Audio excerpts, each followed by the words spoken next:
여러분 한 주간도 안녕하셨습니까? 오늘은 2021년 9월 12일 일요일입니다.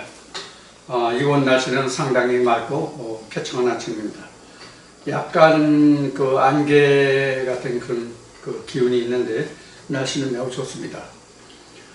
오늘도 여러분들과 함께 하나님 말씀으로 다시 만나 뵙게 돼서 대단히 반갑습니다. 한 주일간도 안녕하셨죠? 오늘은 어제 써진 것 같이 마태복음 5장 13절 빛과 소금의 역할에 대해서 말씀을 나눠보기로 하겠습니다. 자, 말씀을 한 절 보겠습니다. 마태복음 5장 13절입니다. 너희는 세상의 소금이니 소금이 만일 그 맛을 잃으면 무엇으로 짜게 하리요? 그 후에는 아무 쓸데없어 다만 밖에 버리고 사람에게 밟힐 뿐이니라. 아멘. 자, 지금 봉독한 마태복음 5장 13절에는 빛에 대한 것이 없습니다. 빛에 대한 말씀은 그 다음에 이어지는 5장 14절에 있습니다. 너희는 세상의 빛이라 라고 되어 있는 말씀이 5장 14절입니다. 5장 14절까지 말씀을 인용해야 되는데 5장 14절은 이렇게 안내만 드리고 빛과 소금의 역할에 대해서 말씀을 나누기로 하겠습니다. 오늘도 여러분들에게 말씀에 들어가기 전에 먼저 구독과 추천 버튼을 부탁을 드리면서 오늘 말씀을 시작하겠습니다. 제가 지금 서울에서 목회할 때만 해도 매일 새벽 예배가 있었고 3일 수요일 예배가 있었고 주일 오전 오후 예배가 있었고 이제 그랬죠. 그래서 그때는 일주일에 말씀이 보통 3편에서 4편 정도 올라가던 그런 때도 있었습니다. 새벽 예배는 물론 올리지 않았고요. 이렇게 이제 여러 편의 말씀이 동영상으로 올라가던 때도 있었고, 또 말씀을 좀 별도로 공부하기 위해서 공부하는 시간을 가지면 일주일 내내 흔히 하는 말로 부흥의 사경이 그런 거죠. 그와 같이 해서 일주일 내내 동영상이 올라가는 적도 있었습니다. 그런데 지금은 일주일에 이제 일요일 날 2시간 올라가는 것이 전부이죠. 그래도 구독하는 것을 보면은 그렇게 많은 분들이 구독을 하고 있지 않습니다. 물론 이제 그 전에 여러분들 반복해서 보시는 분도 있어서, 예를 들어서 100번 구독했다 하면 사실 100명은 아니겠죠. 두세 번 구독하시는 분들도 있으니까요. 네, 그런 면을 감안하면 많은 분들이 보고 계시지 않은데, 즉 많은 분들이 이 말씀을 함께 하시지 않는다는 그런 이제 생각을 미루어 할 수가 있죠. 근데 양은 적어도 여러분들이 소화해야 할 그런 부분들은 상당히 많을 것으로 생각합니다. 전에도 말씀드린 적이 있지만은 일반 신학을 바탕으로 하는 그런 교회의 설교는 들어도 그만 안 들어도 그만이에요, 사실은요. 그러나 하나님의 진리의 말씀은 들어도 안 들어도 그만이 아니라 듣고 또 자꾸 반복해서 들어서 자기가 그 안에서 캐낼 수 있는 부활을 자꾸만 캐내야 됩니다. 그것이 이제 하나님이 너희 지경을 넓혀라 이제 그렇게 말씀하시는 부분인데, 그렇게 해서 여러분들은 하나님의 영역을 넓혀가야 됩니다. 즉 하나님 나라, 즉 여러분들이 말씀의 영역을 많이 넓혀가면 그것이 곧 여러분들이 나중에 아버지의 보좌에 가서 얻게 될 유업, 자기 지경의 넓이가 됩니다. 즉 가나안의 크기죠. 그게 상급의 크기가 됩니다. 또 어떤 말씀을 얼마만큼 그 말씀을 자기가 깎고 다듬어서 아름답게 보석을 만들었느냐에 따라서 그 하나님의 빛의 영롱함이 달라질 것입니다. 그래서 여러분들은 이 말씀을 그냥 한 번 듣고 이해하는 것으로 그냥 그치지 마시고 이 말씀을 계속 갈고 닦고 깎고 해서 여러분들이 아름다운 하나님의 보석으로 만들어 가시길 부탁드립니다. 아름다운 보석으로 만들어 간다고 하는 것은 자신의 보석이에요. 자신이 그렇게 다듬어지고 빛이 되는 거예요. 그래서 여러분들이 꼭 이러한 것을 마음에 두시고 이 말씀을 여러분들이 깊이 상고하는, 묵상하는 그런 말씀이 되기를 기원합니다. 자, 그럼 오늘도 지금 주제의 말씀같이 빛과 소금의 역할에 관해서 말씀을 나누기로 하겠습니다. 우리가 빛과 소금이 없으면 이 세상은 전혀 이루어질 수가 없습니다. 전혀 이 세상은 존재할 생명이 하나도 없습니다. 빛과 소금이 없으면. 빛만 있어도 이 세상에 생명이 태어나지 않고요. 소금만 있어도 세상에 생명이 태어나지 않습니다. 빛과 소금이 함께 공존했을 때에 비로소 생명이 잉태됩니다. 우리가 초등학교 다닐 때, 지금 초등학교죠. 저 때는 국민학교라고 그랬습니다만, 국민학교 때에 그 씨앗이 왜 자라는지, 땅에서 자라는지 하는 그런 것을 이제 공부하죠. 공부하는데, 거기에 보면은 빛, 영양, 이런 물, 이런 요소를 공부하게 되거든요. 자, 그런데 하나님이 이 모든 생물이 빛과 소금에서부터 잉태되도록, 발현이 되도록 그렇게 지어졌다는 것입니다. 그래서 우리가 이런 것을 보면서, 즉 자연의 이치를 보면서 하나님의 이치를 우리가 미루어 짐작하는 거예요. 자, 근데 여기서 지금 빛과 소금인데, 이 빛과 소금의 공통점은 뭐냐면 생명을 주는, 생명을 잉태하는, 생명을 내는 기본 원소이기도 하지만, 빛과 소금은 어느 존재물을 썩지 않고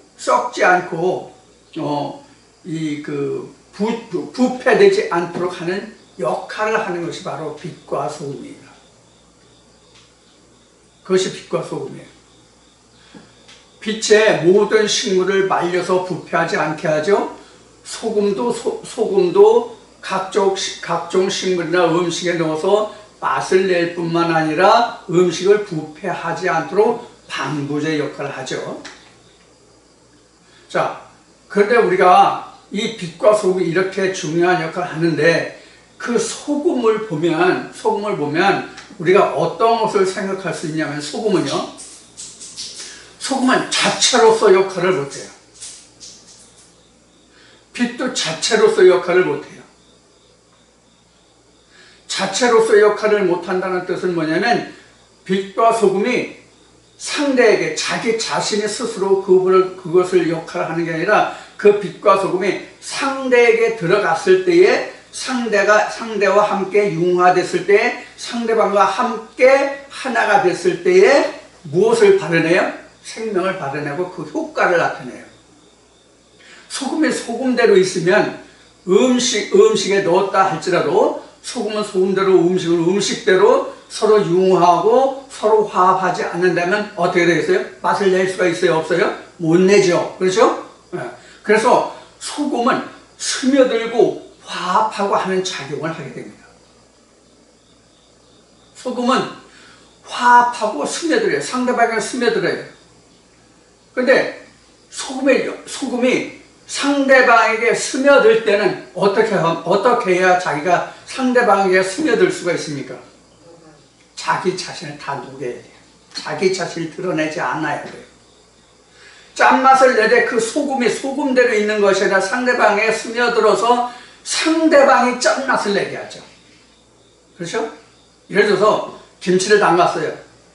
김치를 담갔으면 소금에 처음에 절여가지고 소금에 짠맛이 들어가고 그 야채가 부드러워지고, 그렇게 해서 짠맛이 거기에 배죠. 채소에. 그래서 음식을 해서 짠맛을 내죠. 그럼 김치를 담았을 때 거기에 고춧가루니 마늘이니 다른 양념 재료들은 따로따로 넣어서 같이 구색을 맞추긴 하지만 그 자체가 드러나잖아요. 다른 양념류들은. 그런데 소금은 그 자신을 드러냅니까? 안 드러냅니까? 안 드러내죠? 그럼 소금을 드러낼 수 있는 게 뭐예요? 김치면 김치, 각종 국이면 국, 찌개면 찌개, 그 자체가 소금의 맛을 내는 거죠. 자, 이것을 우리가 생각해 볼 수 있어요. 무엇을 생각해 보냐면, 하나님의 말씀이 소금이라고 했으면 하나님의 말씀의 소금의 맛을 누가 내느냐 하는 거예요. 그 소금을 먹은 자예요. 즉 하나님의 백성들이란 말이에요. 하나님의 백성들이 소금의 맛을 내야 한다고요. 자, 이와 같이 소금은 상대방에게 스며들고 자신은 드러내지 않아요. 소금은 상대방에게 스며들어서 상대방을 드러나게 하지 자신이 직접 드러나지 않는 역할이 바로 소금이에요. 근데 소금은 무슨 역할을 한다고 그랬어요? 방부제 역할을 한다고 그랬죠? 근데 그 의사들이 요새 한의나 양의가 요새 소금에 대해서 많은 이야기들을 하고 있는 것으로 지금 알고 있어요. 유튜브를 보면.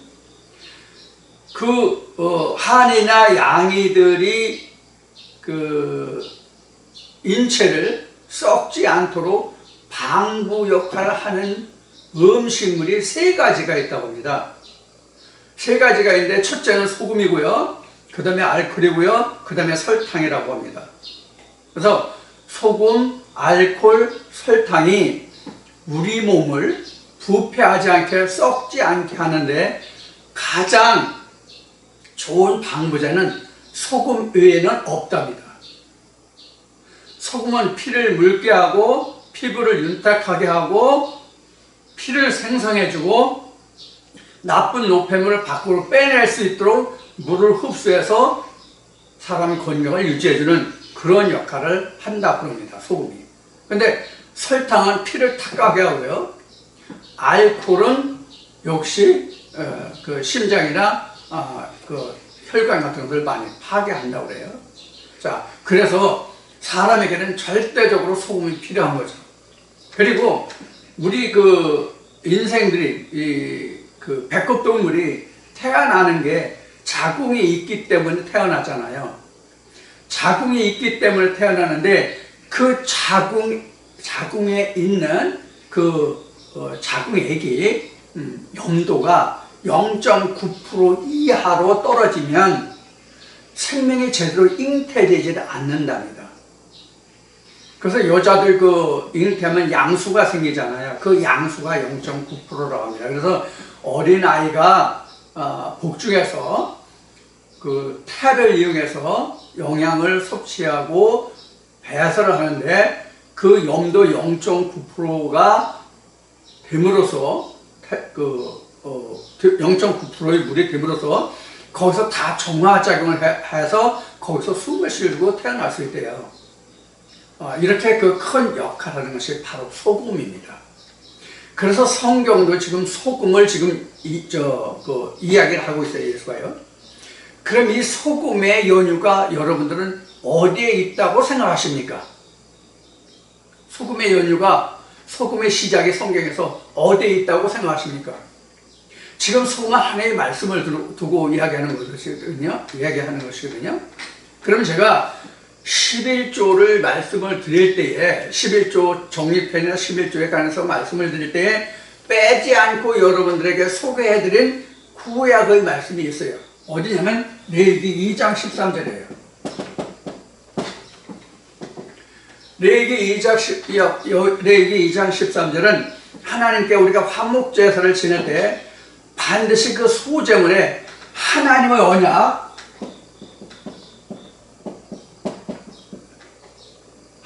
언약, 소금을 빼지 말라 이렇게 되어 있어요. 하나님의 언약 소금을 반드시 빼지 말라 이렇게 되어 있어요. 어디에? 하나님의 소제물에. 여러분 이 소제물이 뭐예요? 소제물이 뭐가 소제물이에요? 이 소제물은요 땅의 소산이 소제물이에요. 땅에서 나는 것이 소제물이에요. 땅에서 나는 것이 소제물인데 이게 특징이 뭐예요?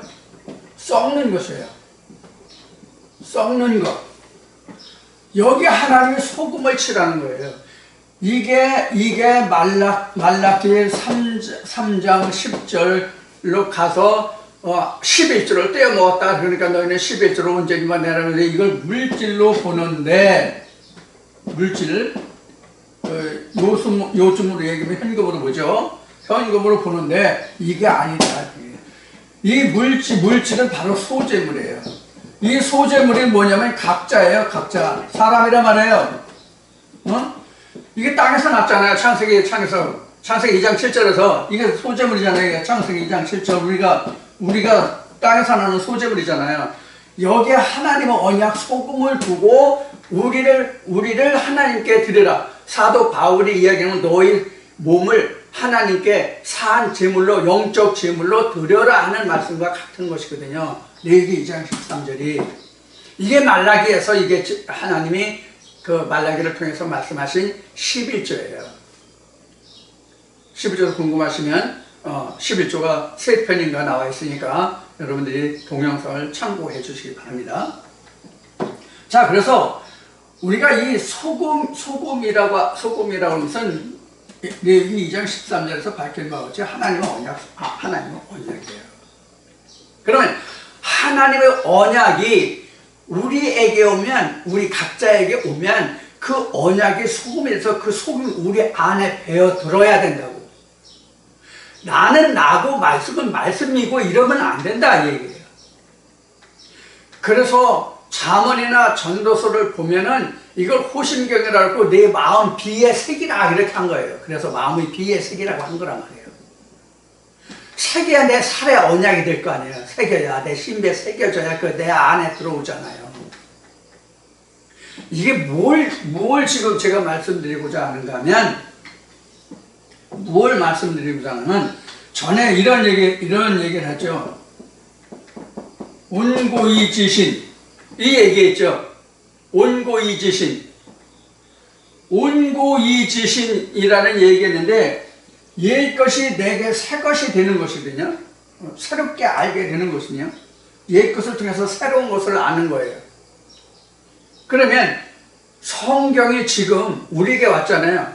그래서 내 마음에 새겨지는 것이 바로 새로운 것이란 말이에요. 새로운 것이란 말이에요. 그래서 온고는 학이고요. 여기에서 지시는 습이에요. 온고는 배우는 것이고 여기는 내게 익히는 거예요. 여기에 신비의 새겨짐이 이것이에요. 신비 새겨짐. 하나님의 말씀이 내게 새겨지지 않으면, 즉 내 살의 언약이 되지 않으면 하나님과 나는 같은 게 아니라 하나가 아니라 둘이에요. 둘이라고. 이것을 온전히 하나가 된 것을 뭐라고 얘기냐면 창세기에서는 이거를 아담이라고 얘기한 거예요. 아담이라고 한 거예요. 이 아담 속에 이시아가 있잖아요. 아담 속에 이시아가 있잖아요. 아담이 있고 이시아가 있는 게 아니라 아담 속에, 즉 나라는 사람 속에 하나님의 말씀이 본문과 생명을 낳아줄 이시아가 있단 말이에요. 이게 0.9%가 돼야 된단 말이에요. 이게 0.9%가 돼야 된단 말이에요. 내게서 언약이 돼야 된다고. 그래서 여기가 잉태가 돼야 된다 그런 얘기예요. 지금요. 지금 여자가 자궁이 있지 남자가 자궁이 있는 게 아니잖아요. 그래서 남자는 씨를 주는 자, 씨를 공급하는 자, 여자는 씨를 받아서 양육하는 자란 말이에요. 양육하는 자가 소금을 받아서 그 소금화해야 된다고. 그래야 거기서 하나님의 생명이 잉태된다 그런 얘기예요. 그럼 뭐가 된다? 습이 돼야 된다. 그래서 배우는 것만 가지고 안 된다. 배우는 거냐 이시로 그냥 끝나요. 아, 이게 하나님 말씀이네. 그래, 성령이 교회들 말씀이 이렇다고 말하는 거구나. 여기로 끝나는 거예요. 그럼 거기에서 이 말씀에서 내가 그 다음에 생명을 낳을 수 있는 게 무엇이지? 내가 저 사람으로부터 하나님의 말씀이 이러이러하다라고 얘기하는데 그 말씀 속에서 내가 어떤 말씀을 취해서 어떤 말씀이 내게 역사해서 또 다른 나에게 생명을 낳아주는 말씀이 되지, 그게 있어야 이 씨앗가 있는 거란 말이에요. 이게 소금의 역할을 한다고. 이게 요 둘이 그래서 나한테 완전히 녹아드는 거란 말이에요. 이게 그게 습이에요. 습.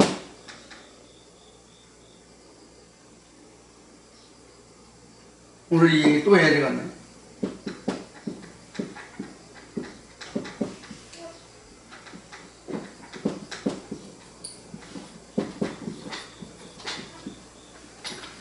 요 공식만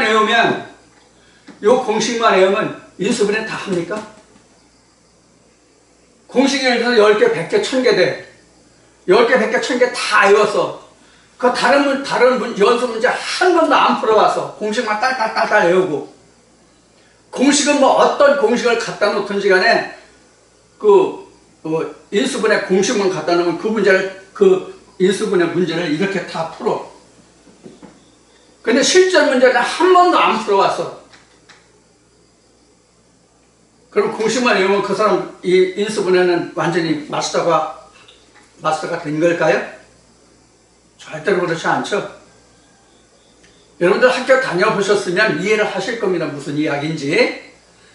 그래서 이렇게도 설명하고 저렇게도 설명하고 이리 꼬고 저리 꼬고 그리 꼬고 해서 이렇게 문제를 내도 풀 수 있도록 실전 문제를 내가 많이 접해봐야 되죠. 그 실전 문제를 많이 접해본다는 것이 바로 습이에요. 이 공식을 외우는 자체는 배움이에요. 그래서 이 온고라는 것은 성경으로 얘기하면 구약이고요. 신은 이건 신약이에요. 여기 이시야로 보면 구약은 이시고요. 신약은 이시야예요. 이 둘이 합해졌을 때에 뭐가 나와요? 아들이라는 것이 나와요. 이게 진짜 생명이죠? 이게 생명이죠? 학이 생명이 됩니까? 습만 가지고 생명이 됩니까? 학과 습이 구약과 신약이 같이 있어야 거기서 아들이 나와야 진짜 내 생명인 거예요. 이게 아버지 보좌잖아요. 아들이 있어야 아버지 보좌가 되잖아요. 이것이 소금의 역할이고 소금의 결과예요. 그냥 하나님의 말씀이 단순히 내게 와서 나를 나되게 하고 내가 하나님을 아는 지식이 있고 나도 하나님을 안다고 이렇게 해서 끝나는 문제가 아니다, 그런 얘기예요.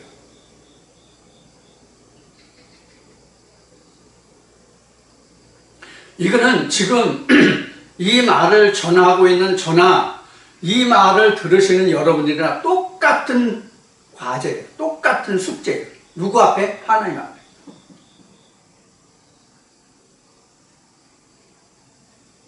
우리 아들 하나를 보기 위해서 이 아들 하나, 생명을 주는 이 아들 하나 보기 위해서 하나님이 우리에게 말씀을 주신 거란 말이에요. 요한일서 5장에 아들이 있는 자 없는 자 설명이 나오잖아요. 그동안 수없이 여러분들에게 말씀을 드렸지만 그 아들이 어디서 나오냐 하는 얘기예요. 내가 소금바다가 됐을 때에 거기서 생명이 나올 수 있다니까요. 내가 소금바닷물이 되지 않으면, 즉 그 하나의 말씀이 내 안에서 다 녹아들어서 그 말씀 자체가 내가 되지 않으면 거기서 생명이 나올 수가 없다는 얘기예요. 그 생명은 뭐예요? 아들이다는 얘기예요. 그 아들이 뭐예요? 하나님 형상이에요. 그 아버지 보좌예요. 그 아들을 힘입어서 내가 아버지 구원의 자리에 가는 거잖아요.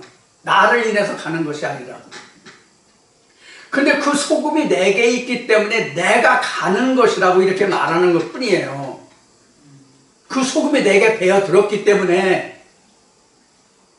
그 소금은 본래 내 거가 아니잖아. 하나님 거잖아. 근데 그게 내게 있기 때문에 그 소금에 의해서 내가 아버지 보좌에 가는 거란 말이에요. 그럼 소금의 역할이 커요? 내 역할이 커요? 나는 소금이 내 안에 녹아들 수 있도록 하는 것으로 끝나요. 그 다음에 소금이 역할을 한다니까. 이거는 전에 말씀드렸던 내가 해야 된다는 것에 대한 다른 설명이에요.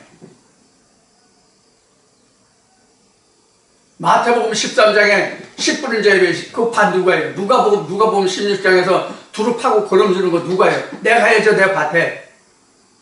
그걸 내가 해야 내 안에 소금이 녹아든다고. 소금이 녹아든 후에는 소금 역할은 소금이 다른 역할을 한다니까. 소금이 내 안에 배어들게까지는 내가 해야 된다고. 소금이 내 안에 배어들으면 그 다음엔 하나님이 하시는 거예요. 이게 굉장히 오해가들 많고 아직까지도 이 말의 뜻이 무엇인지 잘 이해하지 못하는 분들이 상당히 많아요.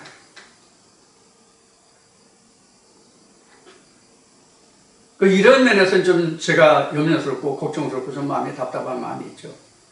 예수가 바리새인들을 향해서 너희들은 내 말을 들을 줄 모른다고 말했듯이 바로 그런 거죠. 우리 인간 세상에서도 서로들 이야기할 때 우리 말귀를 잘 못 알아듣는다 이런 말 하죠. 너 참 말귀 못 알아듣는다. 너 말을 듣냐 먹냐 뭐 이런 얘기도 하고요. 여러 가지로 표현이 되죠. 서로 대화를 하다 보면 대화가 잘 통하지 않는 그런 상황이 있단 말이에요. 그런 사람이 있단 말이에요. 그러면 서로 대화자 간에 쌍방 간에 답답함이 있죠. 예수가 그걸 말한 거란 말이에요. 너희가 내 말을 알지 못한다. 그래서 예수가 그러죠. 나의 답답함이 어떠하겠냐. 내 뜻이 이루어질 때까지 그 답답함이 어떠하겠느냐 이렇게 이야기하죠. 이게 답답함이에요. 인간 대 인간으로서 답답함이 아니라 하나님 말씀과의 사이에서의 답답함이죠.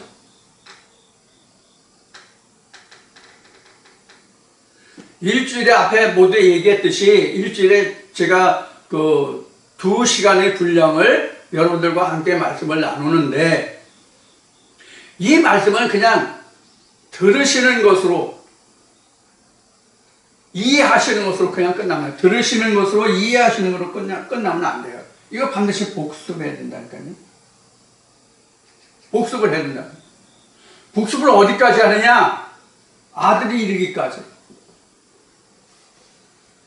완전히 소금이 될 때까지 해야 된단 말이에요.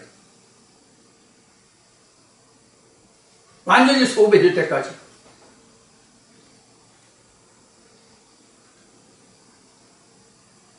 자, 그럼 여기서 조금 더 이야기합시다. 창세기 1장 2절을 보면 모든 인간이 어떤 상태에 있다고 창세기 1장 2절은 설명하고 있습니까?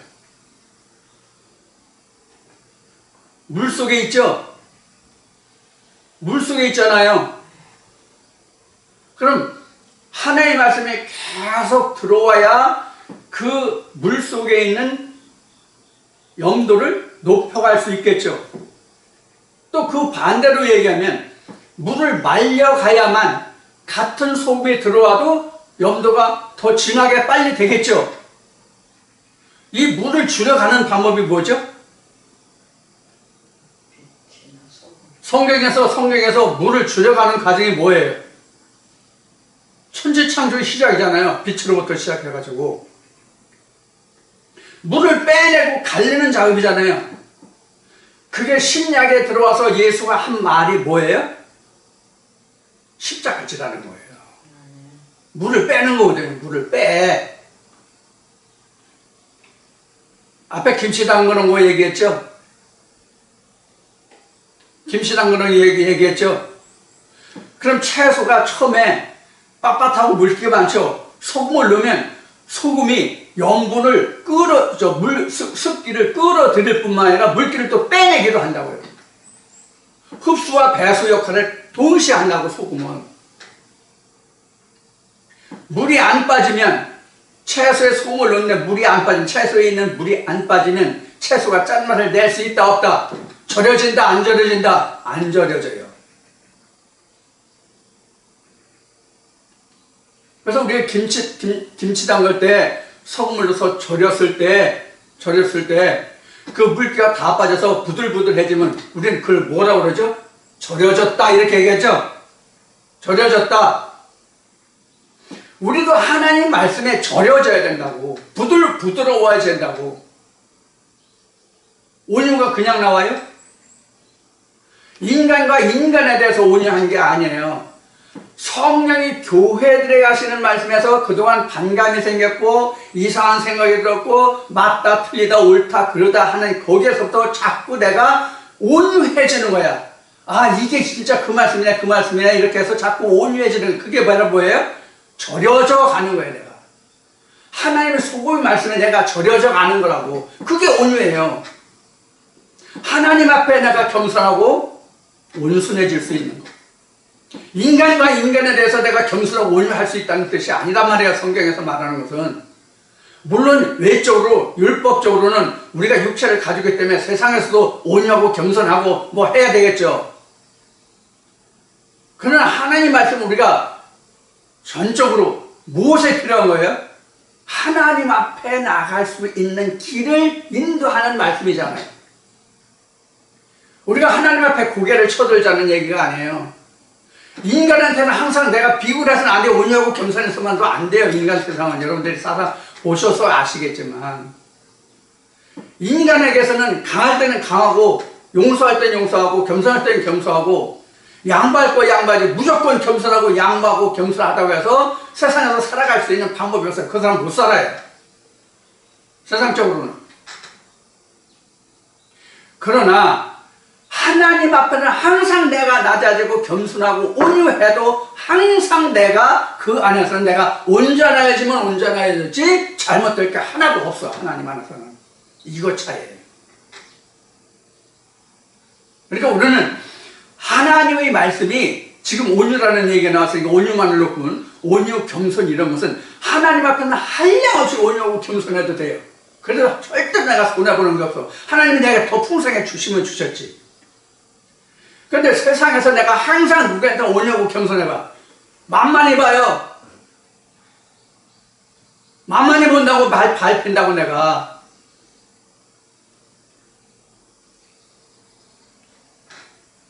말하는 사람들이 저 사람 법이 없어도 살 사람이야 부처 가운데 토막 같은 사람이야 이렇게 말할지 모르지만 실제로 그 사람 법 없으면 맨 먼저 죽을 사람이 그 사람이에요. 법이 있으니까 그나마 사는 거지. 자, 무슨 말을 하고자 하는지 여러분들 이해하시고 들어주시길 바라고요. 그래서 우리가 이 빛과 소금이라고 하는 것은 즉 하나님을 얘기하는 거예요. 빛과 소금은 하나님이에요. 창세기 1장 이전에 맨 먼저 빛이 들어오죠. 천지창조 시작이. 그 빛 속에 소금을 둬서 물을 빼내는 거예요. 이스라엘 물은 그냥 흡수를 하고 빼야 할 물을 빼는 거예요. 이게 죽음이에요. 십자가의 죽음이에요. 그래서 예수가 내 몫에 태인 십자가를 지라고 한 것이 바로 그거예요. 그럼 우리의 인간에게는 빼낼 물이 많잖아요. 빼어내야 할 물이 엄청 많잖아요. 종류가 많잖아요. 물의 종류가. 우리 세상에 얘기하죠. 그래서 학생들로 보면 지금도 일진이라는 게 있는지 없는지 모르겠는데 제가 학교 다닐 때는 그런 건 없었거든요. 좀 껄렁거린다 이런 그 얘기는 있어도. 자, 그래서 일진이라고 예를 들어봅시다. 그럼 일진에 거기에 속해 있던 사람은 제 일진의 물을 먹어서 그 아주 물이 흠뻑 젖어서 거기에 빠졌어 이렇게 얘기하죠. 그 실제 물이에요? 실제 물이에요? 아니죠. 뭘 얘기해요? 그들 무리 속에서 살고 있는 어떠한 고유한 형태라고 할까? 체질이라고 할까? 그런 것들을 물이라고 그러죠. 그래서 깡패에서는 깡패의 물이 있고요. 정치세계는 정치세계의 물이 있잖아요. 그래서 정치세계가 큰 타락을 많이 해가지고 정치계가 아주 오만잡당 이제 화장실, 옛날 제실 화장실 썩는 거 이상의 냄새를 풍기는 그런 정치 풍조가 지금 국내적으로 뭐 지금, 좀 더럽고, 지금 말할 수 없을 정도로 돼 있지만은, 우리 하나님 말씀도 이렇게 굉장히 혼탁하단 말이에요, 지금.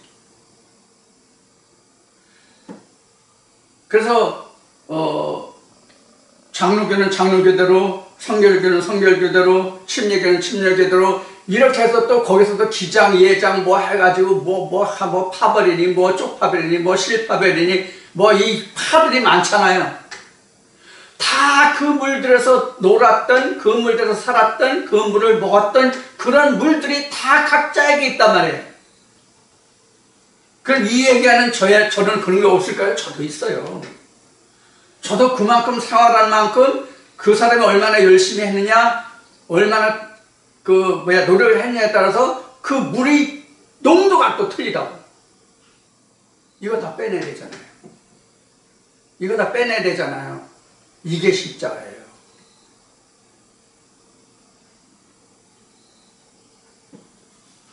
그래서 내가 진짜 하나님이 주시는 빛과 소금으로 내가 온전히 녹아지고 채워졌을 때 나는 비로소 하나님의 생명을 낼 수 있는 조건이 되는 거예요. 즉 0.9%의 물이 될 수 있다는 얘기예요. 1%가 아니에요. 1%가 0.9%. 1%도 아닌 0.9%. 1%라고 해도 나머지 99%는 하나님 몫이에요. 사실 우리 1%도 못 되는 이것을 못 만들고 있다고 생각하시면 돼요, 사실은. 전체를 100으로 본다면.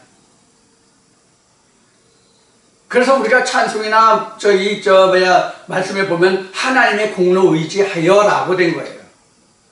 근데 1%도 못 되는 이것을 하는데 우리가 힘들어 한다고. 이걸 십자가라고 했는데 이 십자가를 못 진다고 우리가.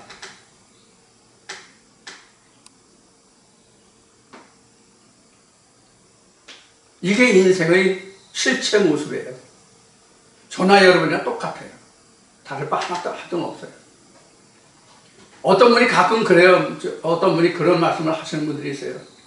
아, 당신은 목사니까, 하나님의 말씀을 아니까 하나님께 더 가까이 있겠지, 더 잘 알겠지. 그렇지 않아요. 똑같아요. 똑같다고. 어떤 의미에서 똑같으냐면요,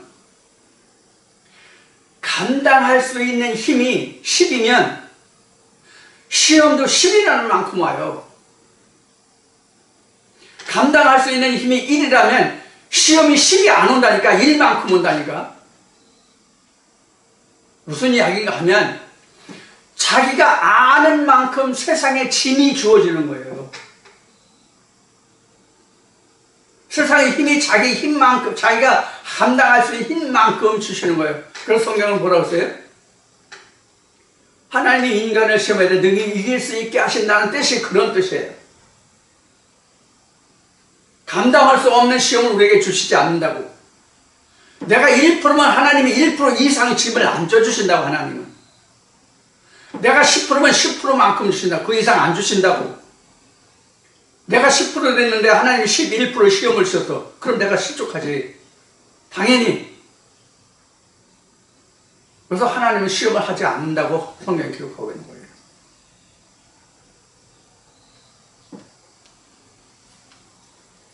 자, 이와 같이 소금이라고 하는 것은, 빛이라고 하는 것은 우리에게 성경에서 말하는 이 빛과 소금은 세상의 빛과 소금, 세상의 어떤 다른 사람보다 내가 우두머리가 되고 우뚝 서는 자가 되고 그들보다 우월하고 그런 자가 되라는 뜻이 아니에요.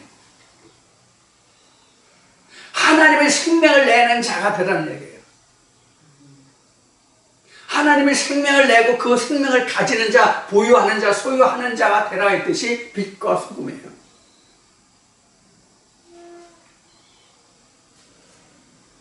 이것이 여러분들 이제 말씀을 들으시면 뭐 다 이해하셨겠지만, 일반 신학에서 말하는, 세상에 말하는 세상에 이런 사람에서 우뚝 선 사람, 우월한 사람, 그들보다 앞서간 사람, 위에 있는 사람, 이런 사람이 되라는 뜻이 아니란 말이에요.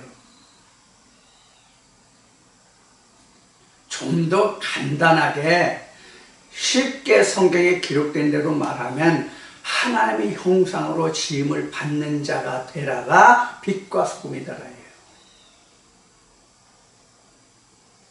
하나님의 형상으로 지음을 받는 자가 되라. 그런 자가 되라. 성경에서 하나님이 우리에게 말씀을 주시는 이유가 뭐라고 말라기에서는 기록하고 있어요? 거룩한 씨 그 자손을 보려 함이라고 되어 있잖아요. 한 영을 두시고 하나님이 거룩한 씨 거룩한 자손을 보려 함이라고 되어 있잖아요. 그게 바로 빛과 소금이에요. 결론적으로 얘기하면 여기서 지금 아들 이제 생명 그게 바로 이제 구약신약 이시야에 가서 아담이라는데, 그래서 이제 요런 처음에 이제 하게 되고 수게 되고 요것을 쳐다단 그 다음에 이제 마지막 아담이 고린도전서 15장에 나오잖아요. 그 마지막 아담이 바로 있잖아요. 아버지 보좌. 산 영과 살려주는 영. 여기 우리가 목표가 끝이잖아요. 이게 베드로가 베드로전서에서 얘기한 믿음의 결국은 구원이라고 하는 말이잖아요. 그래서 빛과 소금이다라는 얘기는 구원을 입은 자가 되라는 것과도 같죠. 말씀이 그렇게 연결이 되죠. 그러니까 우리가 하나님의 말씀에서 찾아볼 것은 이것도 너무 많이 들으셔서 식상한 그 말이 될지 모르겠지만은 결국은 어떤 말씀으로 하든지 간에 결국에 가서 보면은 결국은 하나님의 보좌에 가는 문제와 직결되는 말들이에요. 다. 그러면 하나님의 보좌에 간다는 것은 바로 뭐예요? 하나님의 아들 예수를 말하는 거잖아요. 그러니까 너희가 빛과 소금이 되라, 소금이 맛을 잃으면 빛이 어쩌면 이거 다 똑같은 이야기란 말이에요. 결국은. 그래서 지난주에도 말씀을 드렸고 그동안 수없이 말했듯이 예수가 말하는 이 성경 전체가 다 나에 관한 것이고 이게 영생에 관한 것이다. 이렇게 예수는 성경을 정의하고 있다. 이렇게 말할 수 있죠.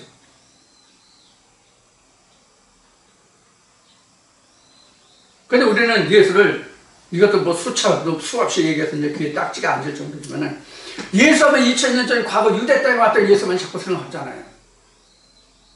그게 아니라 그 예수 말고 지금 나와 함께하는 예수, 내게 소금을 주고 있는 예수가, 빛을 주고 있는 그 예수가 누구냐 하는 거죠. 그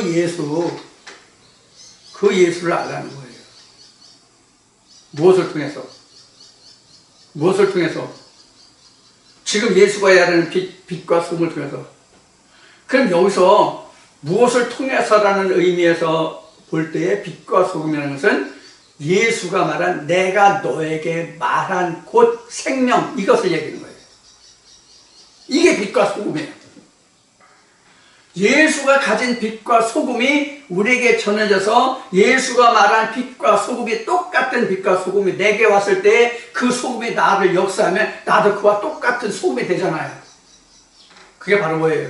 예수가 되는 것이잖아요. 똑같은 소금, 빛.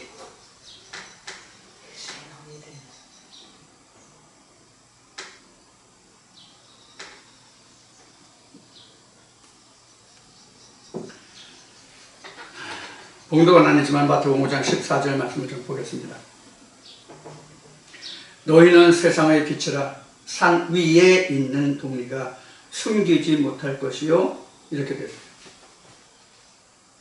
세상의 빛인데 산 위에 있는 동리가 숨기지 못한다. 이렇게 됐어요. 산 위가 어떤 산을 얘기하는 거예요? 성경에서 이 산 하면 여러분들 예루살렘 시온산 여러분들 꼭 기억하시기 바랍니다. 요에서에 써있나? 어디에 있나? 이사야에 써있나? 여호와의 높은 산, 시온산. 여호와 이름을 두신 곳 시온산. 그래서 우리가 시온산 하면 실제 이스라엘에 있는 그 시온산을 얘기하는 것이 아니라 하나님의 거룩한 말씀이 있는 그 자체가 바로 시온산이에요. 즉 지금 오늘 빛과 소금을 두고 말하고 있는데 빛과 소금이 지금 여러분들 어디에 있느냐가 바로 그 산이 돼요. 여러분들 마음속에 있으면 그 마음속에 하나님 높은 산이에요. 그 산이 내게 가려질 수 있어요. 높은 산이 우러러 보이죠? 저희가 살고 있는 곳은 대형산이라는 것이 제일 높은데 저게 480 몇 미터뿐이 안 될 거예요. 여기서는 제일 높아요. 그래서 백두산 밑에 에베레스트 산 밑에 있는 사람들은 그 산 봉우리 위에 있다는 뜻일까요? 그렇지 않잖아요.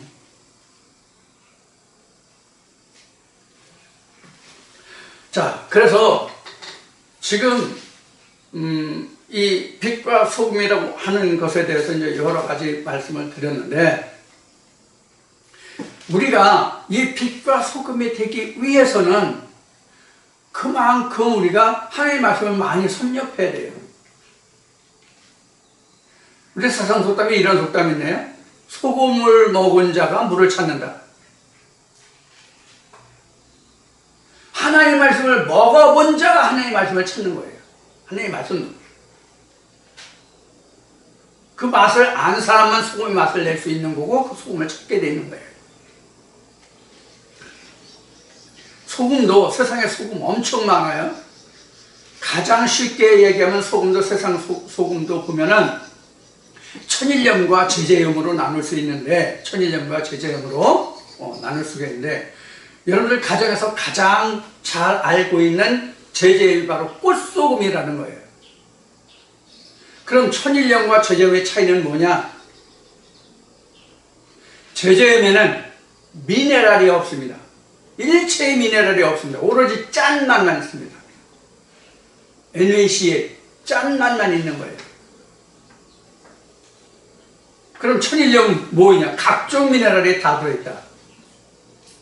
각종 미네랄이 다 들어있다.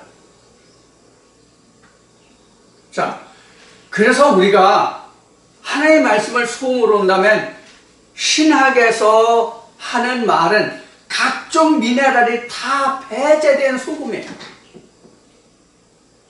각종 미네랄이 다 배제된 소금이에요. 영양이 하나도 없어. 영양 결핍이야.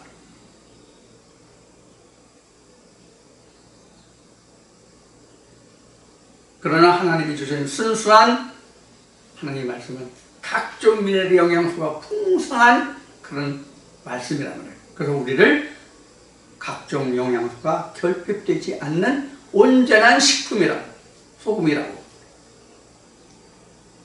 이런 것을 우리가 잘 이해하셔서 왜 성경은 성령이 교회에 들어가시는 말씀을 들으라고 했느냐면 전혀 영양을 각종 미네랄 원소를 배제하지 않은, 빼지 않은 천연식품으로, 천연식료로, 천연음료로 우리에게 주고 있다는 뜻이에요. 예수가 내가 너에게 전한 이 말이 음료라고 한 말씀도 있죠? 분명히 있죠? 여러분들 이러한 면면을 잘 생각하셔서 세상적으로나 영적으로나 좋은 소금, 좋은 빛을 받으실 수 있는, 그래서 건강한 삶과 함께 건강한 믿음의 삶도 살아가시고 하나님의 형상으로 지어져 가는 하나님의 나라의 생명 보좌에 이르는 그 아들의 생명의 자리에 가는 그런 모든 분들이 되어주시기를 간절히 기원합니다. 이것이 바로 빛과 소금의 역할이에요. 그래서 이러한 빛과 소금이 있을 때 화목하라고 돼요. 소금을 두고 서로 화목하라는 말씀도 나오는데 소금을 두고 서로 화목하라는 것은 인간과 인간끼리, 가족과 가정이, 직장에서 사회생활을 할 때 화목하는 얘기, 하나님과 각자와의 관계를 화목하라 이 뜻이에요. 이게 이들의 회복이죠. 그래서 우리가 소금을 지금 오늘 알아보았습니다. 빛과 소금에 대해서. 여러분들 오늘 이 말씀도 여러분들에게 좋은 생명의 은혜의 말씀이 되시기를 기원하면서 잠시 쉬었다가 다시 뵙겠습니다.